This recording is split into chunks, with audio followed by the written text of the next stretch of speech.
Bonsoir et bienvenue sur le Market Inside, c'est Noël Clément. Comme à chaque soir de la semaine, je suis avec vous pour commenter la clôture des marchés européens. Pour commencer, vous avez en incrustation le rappel légal. XTB et toute son équipe vous apportent déjà beaucoup d'informations clés autour de la séance du jour et des séances de la semaine avec Reda Boutika et son Good Morning Market à 9h15 et avec le live trading qui est lui à 15h15. Et donc aujourd'hui j'ai eu l'honneur de le faire et le Market Inside donc ce soir après 18h30. Donc nous sommes aujourd'hui jeudi 16 avril et nous nous retrouverons dès demain vendredi. Et nous parlerons aujourd'hui comme prévu du Dow Jones, du CAC 40 et du GBP USD. Et demain vendredi on abordera le Nasdaq, le gold et le coton. Et donc tout d'abord la clôture d'aujourd'hui, le CAC 40 clôture à 4350,16 en baisse de 0,08%. L'essentiel de la journée, il a passé dans le rouge. En tout cas, il était quand même assez fortement ancré dans le rouge à un moment donné. Le DAX également, lui par contre, il termine en hausse puisqu'il termine à 10 295,80 en hausse de 0,16%. Et de la même manière, il était également à un moment donné impacté au cours de la séance, en fin de séance notamment. Donc voilà, nous passons directement sur ce qui nous intéresse, notamment le Dow Jones. Alors bon, j'ai laissé pour gagner du temps, parce que là hier il y a eu un market design qui était assez gros. Là aujourd'hui il sera beaucoup plus court, puisqu'il y aura donc que 3 actifs et toutes les constructions sont déjà dessus. Et notamment, ce que l'on voit, c'est que sur le Dow Jones, il est donc en daily. Et donc, nous avons bien ces vagues A, B, C. Et nous sommes actuellement dans la phase justement terminale de la vague C. Nous pouvons voir donc avant de passer en horaire, puisque là nous sommes en daily, en données quotidiennes, que nous avons toujours au-dessus de nous le gap haussier qui est d'ailleurs en plein milieu d'un retracement de Fibonacci donc de 61,8%, qui est généralement ce type de retracement est réputé comme étant relativement souvent tradé. Donc c'est vrai que c'est une zone qui est normalement un bon objectif. Actuellement, nous sommes sur 50%, et donc il resterait encore quelques points à gagner. C'est-à-dire que là, actuellement, nous sommes à 23 300 points environ, et l'idée c'est d'aller chercher les 25 000 points et plus. Alors, en horaire, voilà. Alors, ce qui est intéressant de voir, c'est que justement avec le live trading tout à l'heure, et ce que l'on avait vu avec les clients XTB, eh bien, nous avons travaillé ensemble justement sur l'idée de cette construction en intraday et de voir ce que l'on pouvait en tirer. Et c'est vrai qu'il y avait une crainte à un moment donné de voir une structure qui rappellerait quelque chose comme une structure en épaule tête épaule. En tout cas, si c'est pas une épaule tête épaule, c'est une structure avec des sommets, triple sommet, quadruple sommet. Et nous avions donc un risque. C'est vrai qu'on avait essayé de quantifier quelle était la projection possible de ce risque. Et quand on prend le sommet de cette structure en arrondi ici, on ne peut pas parler d'épaule tête épaule puisqu'elles sont quasiment au même niveau, mais malgré tout c'est quand même une structure de sommet en intraday. Eh bien nous avions donc un risque de voir les prix se diriger vers la zone des 22 200, 22 300 points. Mais pour ça, il faut déjà casser quand même pas mal de niveaux, et notamment, on voit que la moyenne mobile à 144 périodes, vous commencez déjà à la connaître, qui est en orange, eh bien, elle est très haussière. Là, elle s'aplatit légèrement, c'est vrai. La moyenne à 55 périodes en violet, eh bien, elle s'aplatit aussi, mais elle a une petite inflexion, c'est vrai. Simplement, nous avons quand même, auparavant, nous avions plusieurs sommets et plusieurs résistances à franchir qui ont été franchies. Et là, nous avons donc plusieurs supports qui nous soutiennent, et notamment déjà celui-ci qui est le biseau ascendant, qui même s'il est baissier au niveau du potentiel, un biseau ascendant est à connotation baissière, nous ne sommes pas arrivés à la fin justement de cette construction, et donc ce biseau qui est ici en pointillé noir sert de support. Et également cette zone qui pourrait être similaire à une ligne de coup sert aussi de support. et la moyenne mobile à 144 périodes sert également de support. Et c'est vrai que lorsque nous avions regardé, et là j'invite à baisser donc votre regard justement sur le bas du graphique, hein.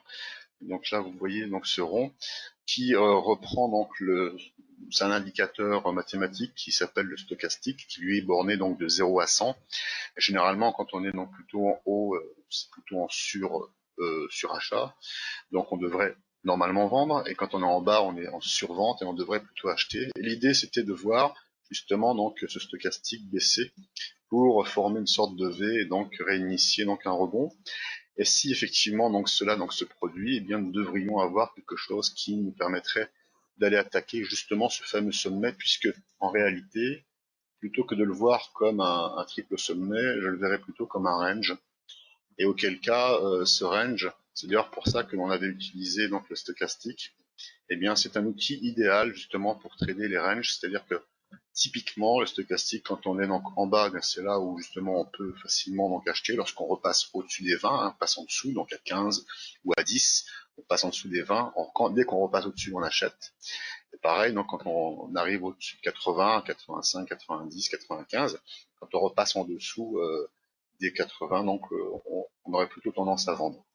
Et donc l'idée c'est ça, c'est justement de trader donc ce range. Et l'idée c'est de sortir donc par le haut pour aller justement donc aller chercher donc les objectifs qui ont été donc à plusieurs reprises donc proposés, qui jusqu'ici donc a assez bien fonctionné donc pendant toute cette hausse, hein, puisque nous la suivons chez XTB depuis 4 semaines.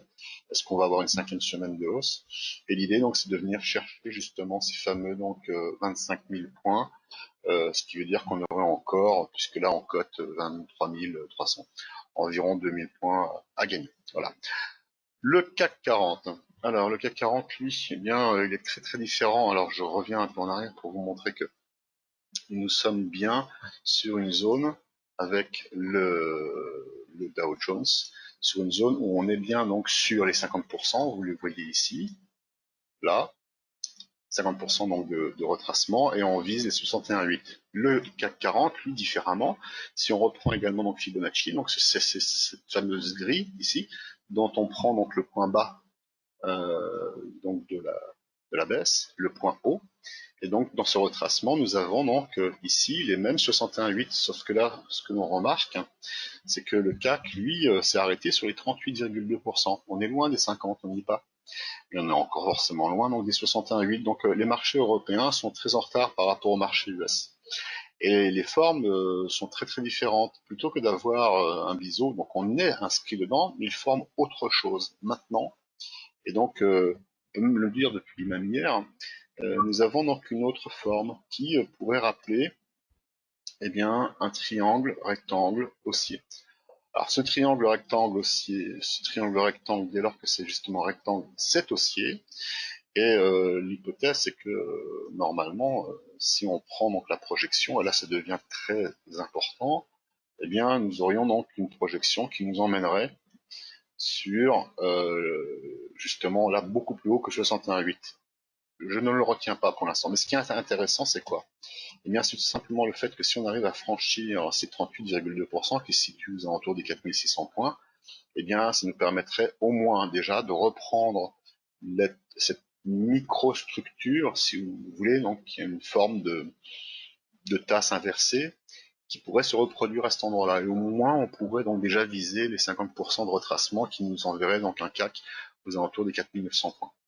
Donc nous n'y sommes pas, il y a encore beaucoup de travail, mais c'était justement pour bien donc signaler qu'il y a une vraie différence entre le marché européen, et on a donné d'ailleurs les raisons plusieurs fois, notamment vis-à-vis des politiques menées, des banques centrales et des États, qui sont très différents des États européens. Alors le GBP-USD, nous en avions déjà parlé aussi, et l'idée donc du GBP-USD, c'était donc de voir qu'il avait donc une faiblesse future, et que a priori donc l'idée donc c'est de voir plutôt les prix repartir à la baisse. Alors là il y a une initiation baissière, c'est vrai, mais ça ne suffit pas pour dire qu'on part à la baisse, puisque pour l'instant donc ce n'est jamais qu'une vague. Mais c'est vrai que là d'un côté fondamental, il semble que le Royaume-Uni donc est dans une situation donc très délicate, mis à part le fait donc du Brexit, et pour plein d'autres raisons, aussi au niveau sanitaire, au niveau économique.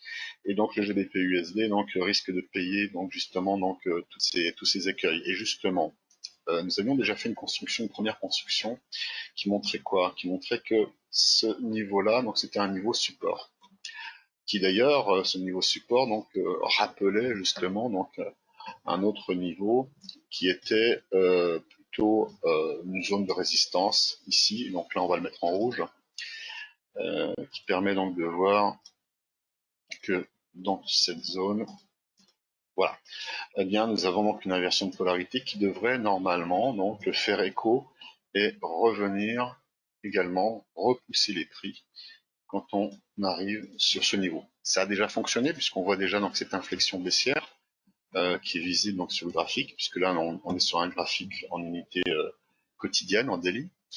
Et l'idée donc c'était justement donc de voir que à partir du moment où nous aurions quelque chose qui ressemblerait à cela, voilà, nous aurions quelque chose qui ressemblerait à un biseau, un peu comme le CAC, un peu comme le S&P, un peu comme le Dow Jones.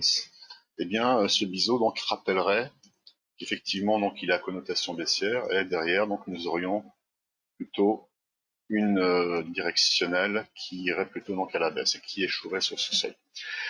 Effectivement, ça pourrait donc fonctionner. D'ailleurs, ça serait confirmé par justement le MACD, qui lui donc il a bien franchi la zone des zéros, qui voudrait dire qu'il repart dans une zone plutôt positive et haussière. Sauf que là, donc, il commence déjà à s'infléchir, il commence déjà à s'essouffler. Et si on regarde simplement l'histogramme, qui est simplement l'écart qu'il y a entre le signal du MACD et le MACD lui-même, qui est un oscillateur mathématique, eh bien, donc, il est en train donc de fléchir.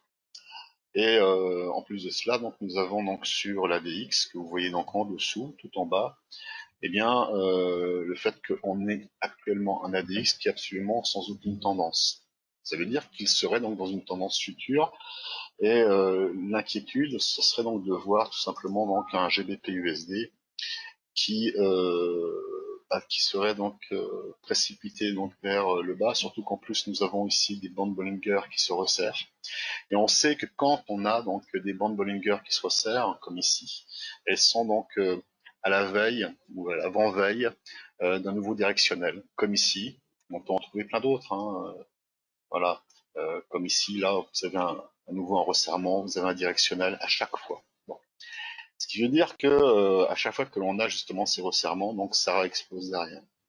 Et la probabilité voudrait que, avec ces moyennes mobiles qui sont également donc viennent en renfort, comme on avait tout à l'heure en support, mais là viennent en renfort, mais plutôt donc vers la baisse.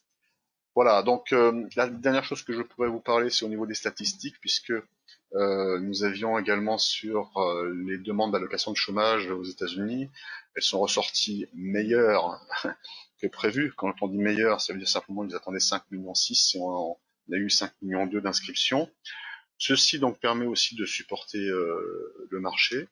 Et donc aujourd'hui, donc nous avons un marché qui a bien réagi puisqu'on était relativement assez fortement à la baisse. Voilà, je vous remercie. J'espère que vous allez également donc profiter donc de ces futures séances et surtout d'être protégé. Auquel cas donc avec des stop loss qui vous permettent donc de conserver un capital intact. Merci, bonne soirée, à demain, au revoir.